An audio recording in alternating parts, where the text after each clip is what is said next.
Presiden RI, Prabowo Subianto, memaparkan strategi besar Indonesia menjaga pertumbuhan ekonomi tetap stabil di atas 5%, bahkan ditargetkan terus meningkat.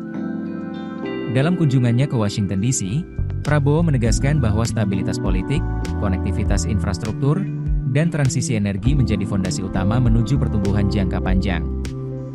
Pernyataan tersebut disampaikan Prabowo saat bertemu para pelaku usaha Amerika Serikat di gedung US Chamber of Commerce atau USCC, bersama ASEAN Business Council dan AS Indonesia Society di Washington DC, Rabu sore waktu setempat.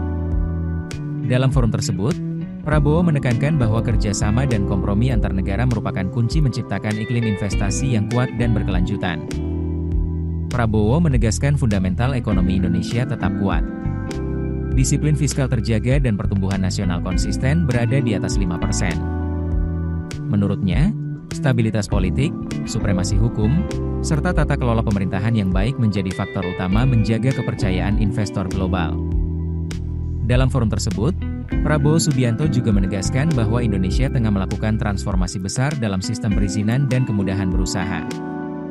Pemerintah, kata dia, terus memangkas birokrasi, mempercepat proses investasi, serta memastikan kepastian hukum bagi pelaku usaha. Strategi pemerintah juga menitikberatkan penguatan ekonomi dari level masyarakat paling bawah. Pertumbuhan, kata Prabowo, harus berkelanjutan, termasuk dalam pengelolaan sumber daya alam agar tetap sehat dan tidak eksploitatif. Salah satu prioritas utama pemerintah adalah pembangunan konektivitas nasional. Pelabuhan, bandara, hingga jalan tol akan terus dibangun untuk meningkatkan efisiensi logistik, yang selama ini menjadi tantangan daya saing Indonesia. Prabowo mengakui masih ada pekerjaan rumah besar, terutama dalam menekan biaya logistik agar lebih kompetitif secara global. Selain infrastruktur, pemerintah juga mendorong percepatan transisi energi. Indonesia berkomitmen mengembangkan energi terbarukan, kendaraan listrik, serta industri hijau. Namun, pendekatan yang digunakan bersifat pragmatis dan realistis, agar transisi berjalan stabil tanpa mengganggu pertumbuhan ekonomi.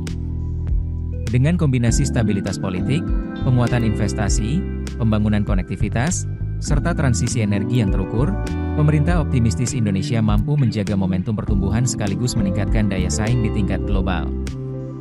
Langkah ini juga menjadi sinyal kuat bahwa Indonesia membuka ruang kolaborasi lebih luas dengan investor internasional, khususnya Amerika Serikat. Keputusan bisnis terbaik datang dari data, bukan tebakan. Mudah berlangganan Business Insight dengan subscribe with Google.